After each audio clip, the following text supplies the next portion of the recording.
এই যে আমাদের বিশাল বড় যে জাম গাছটা আছে, হঠাৎ করে প্রবল বৃষ্টিতে এবং এই বাতাসে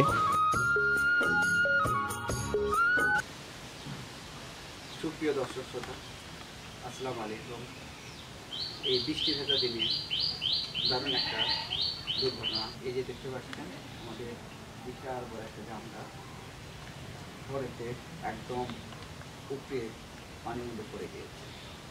আর যে পাশ থেকে পুকুরটা দেখতে পাচ্ছেন, এর মধ্যে আমার শখের খামার মাছ এবং হাঁসের আমার প্রকল্প। এই যে আমাদের বিশাল বড় যে জাম গাছটা আছে, হঠাৎ করে প্রবল বৃষ্টিতে এবং এই বাতাসে আমাদের এই নন্দীগ্রাম উপজেলা বগুড়া জেলায় বৃষ্টিপাত এবং প্রবল বাতাসে আমাদের এই বিশাল বড় জাম গাছটা একদম আমার পুকুরের মধ্যে পড়ে গিয়েছে। এই পুকুরটাতে আমার শখের খামার যাকে বলে, এখানে আমি হাঁস এবং মাছের সংমিশ্রিত একটা ছোট্ট একটা খামার তৈরি করেছি। তো হঠাৎ করে এই গাছটা পড়ে যায়।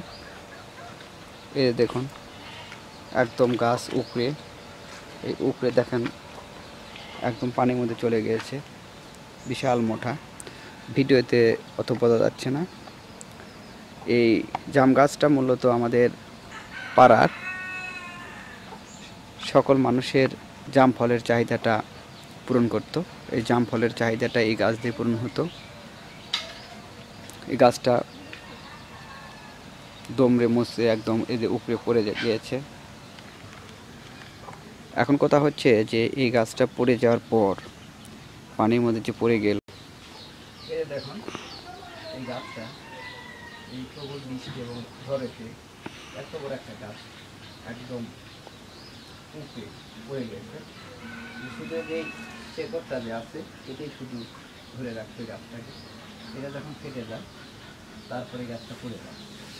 এখন আমার এই পুকুরের মধ্যে সংমিশ্রিত দুটো হাঁস এবং মাছের চাষ করা হয়েছে। এই যখন পাতাগুলো পচে যাবে তখন এই পুকুরে গ্যাস করবে এবং মাছ মারা শুরু হবে। এটা আকস্মিক দুর্ঘটনা। এখন দেখেন যে এই পানিগুলো যখন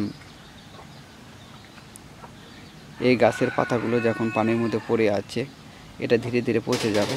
আর পচে গেলে পুকুরে একটা গ্যাস সৃষ্টি করবে। সে সময় পানিটা নষ্ট হয়ে যাবে।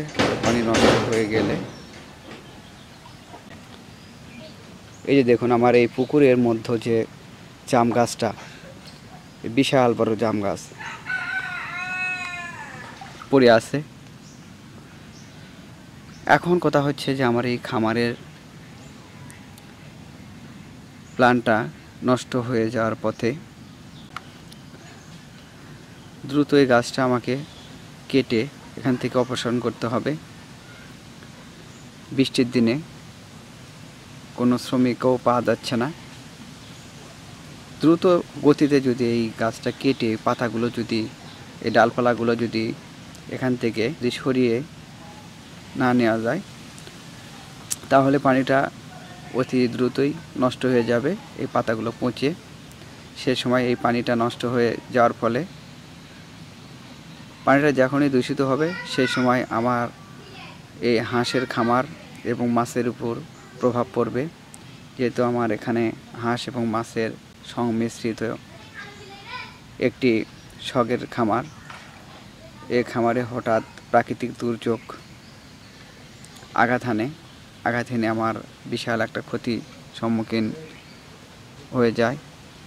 এই বৃষ্টি ভেজা দিনে আকস্মিক দুর্ঘটনা,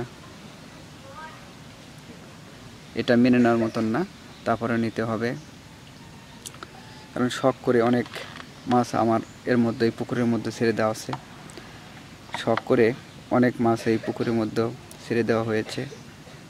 এই যে কিছু কিছু মাছ দেখুন ভেসে বেড়াচ্ছে। তো মানুষের শখের মূল্য তো, শখের কোনো কিছু নষ্ট হয়ে যখন যায় বা যাওয়ার পথে সেই সময় কষ্টটা অনেক বেশি লাগে। এই তরতাজা মাছগুলো ঘুরে বেড়াচ্ছে। সময় মতো যদি আমি এই গাছগুলো কেটে, ডালপালাগুলো কেটে যদি আমি এটাকে অপসারণ না করতে পারি, সেই সময় এই মাছগুলো এই দূষিত পানির মধ্যে মারা যাবে এবং এর মধ্যে যখন হাঁস নামবে এবং পানিটা খাবে, সে সময় হাঁসগুলো বিভিন্ন রোগে আক্রান্ত হবে।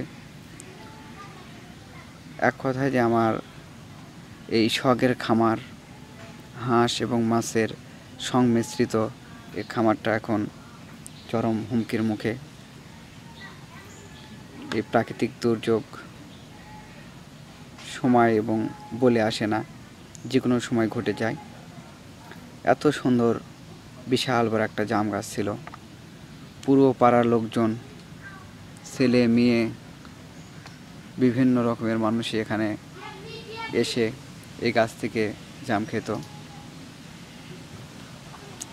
জামের গাছটা এভাবে ভেঙে যাওয়াতে অনেকটা ক্ষতি এবং কষ্টের মধ্যে আছি, মানে কঠিন একটা কষ্ট পেয়েছি হঠাৎ করে গাছটা ভেঙে যাওয়াতে। ছোটোবেলায় থেকে এই গাছের জাম খেয়ে আসছি।